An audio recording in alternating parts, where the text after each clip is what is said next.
Greetings, you're listening to Malevelon Creek News, Super Earth approved broadcast with your licensed host number 5674342-B. Thank you for tuning in. Our top news story tonight. We've been given information from the Helldivers about their contract of employment. Our democracy lawyer, Nada Roboterson, has given approval to read the contract on air. This is a rare treat showing us all what it is like behind the curtains of our amazing Helldivers and their fight for freedom, democracy, and Super Earth. The following contract is made between and entered into by the Helldivers Division of the Super Earth Armed Forces, hereby referred to as the Enlister, and the individual who has successfully completed the preliminary Helldiver training as set forth in the Exhibit A of Super Earth Armed Forces Recruitment and Retention Manual Part 27/B-1 D264, hereby referred to as the Enlisted. The following contract is entered into willingly, and the enlisted affirms that they have the authority to enter into such an agreement at this time, being of sound mind and body, of legal age, and of citizenship grade E or above. Article 1. Services. Section 1.1. The enlisted shall perform the services outlined in Appendix A in accordance with the operational directives identified by 1. Super Earth High Command. 2. The President of Super Earth. 3. The Democratic Council of Super Earth. 4. Accredited employees of the Ministries of Super Earth. 5. Accredited representatives of the parties aforementioned in clauses 1.1.1 through 1.1.5. 6. Accredited representatives of those representatives hereby referred to as the Authorized Command Structure. The authorized command structure may, at any point with no prior notice, make amendments to the schedule of services outlined in Appendix A. A copy of Appendix A may, if required, be obtained by the enlisted through contacting the relevant authorities in the SEAF Administrative Corps, with a hard copy of the appendix to be delivered to the requesting enlisted within 5 to 10 business years. Section 1.2. The services performed by the enlisted for the enlister shall include, but are not limited to, active combat operations, which may include but shall not be limited to raids, deployments, invasions, sorties, forays, assaults, blitzes, incursions, onslaughts, liberations, razings, flattenings, and nukings. Non-combat operations, which may include but shall not be limited to parades, interviews, signings and appearances, executions, both summary and otherwise.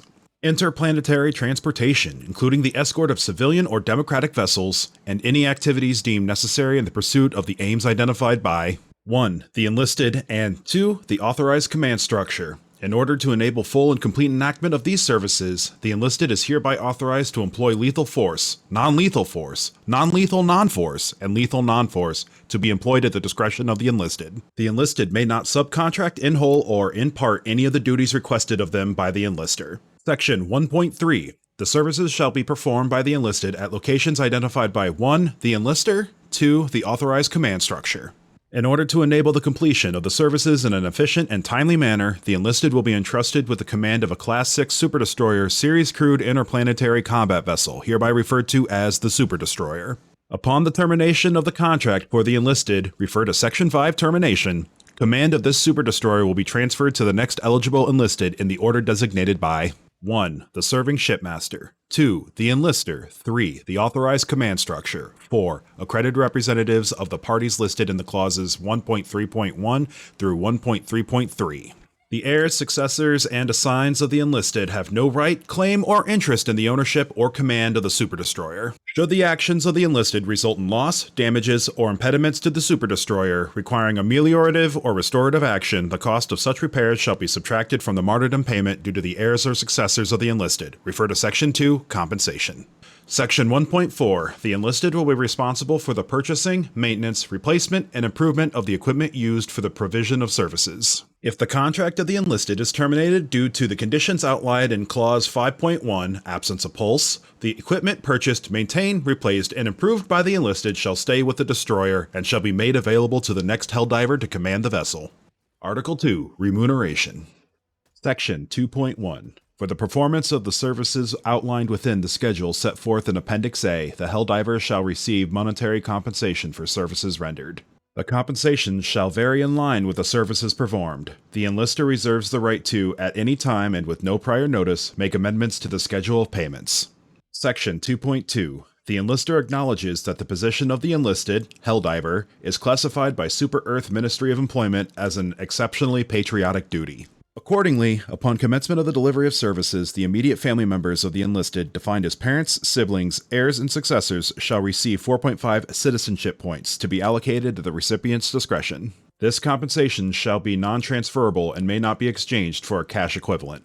Section 2.3. In the event of the non-continuation of the alive status of the enlisted in the course of the rendition of services, a martyrdom payment shall be made to the immediate family members of the enlisted, defined as parents, siblings, heirs, and successors, minus any dispensations outlined in Section 1.3. Article 3. Confidentiality and classified materials. Section 3.1. In the course of the rendition of services, the enlisted is likely to become exposed to information of strategic importance, including but not limited to maps, mission briefings, internal procedural documentation, details of products, prices, and seasonal discounts.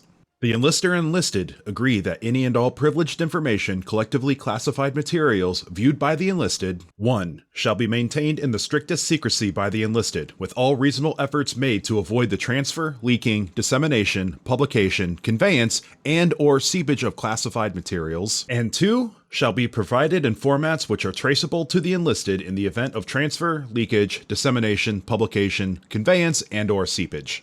The enlisted agrees to return any and all data, documents, directories, manuals, maps, and notes pertaining to classified materials upon 1. Termination of this contract, 2. Request by the enlister. We'll continue on. The next part of this seems to be corrupted or something like that. We're going to move on with the contract of employment, and we'll get back to this once we figure out what's going on here. Thanks.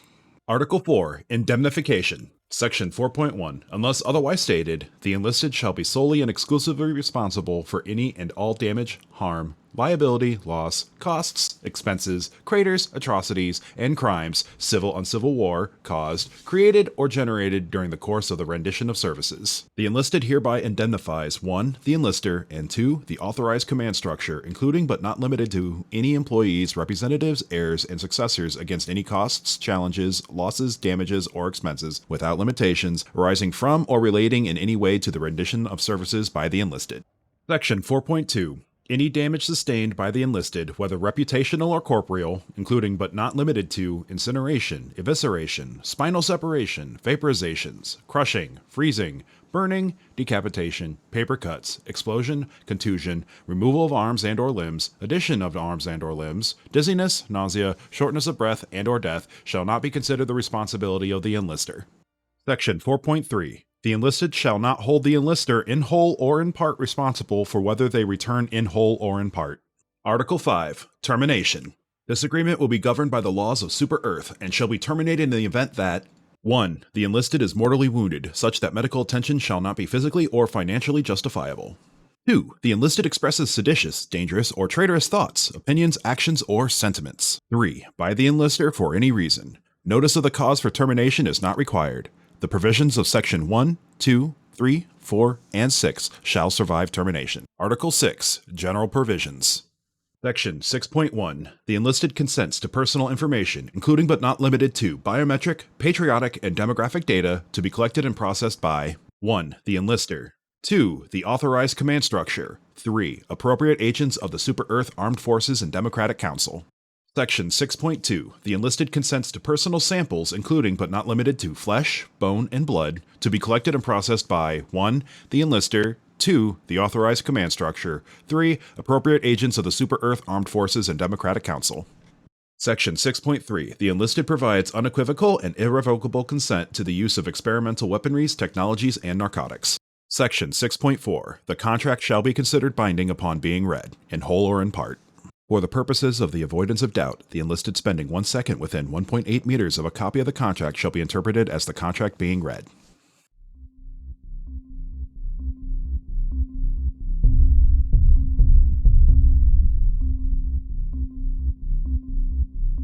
That was the Helldivers contract of employment in our top story tonight. I would like to thank the... It looks like I'm getting a signal right now from my producers. Give me a moment, please.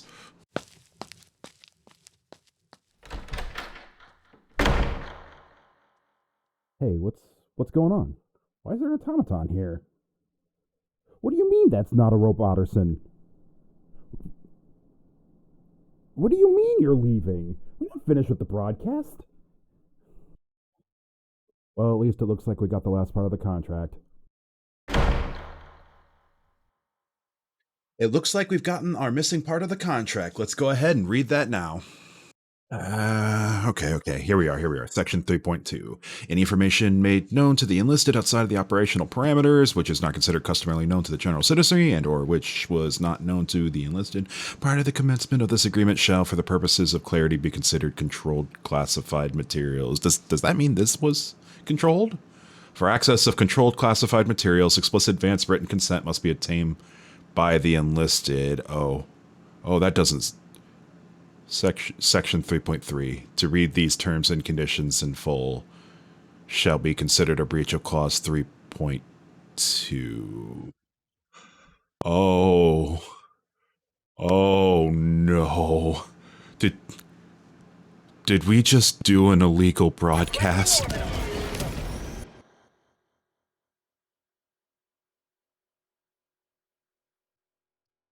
Thank you for watching. If you want to find the contract of employment in game where I had to copy this down, write it down, it was a pain in the ass, but it was a blast to read. You can find it right here in the tutorial. This is right when you get your cape. I'm looking forward to seeing where this game goes and for Super Earth. Hope you have a good one. Thank you for watching.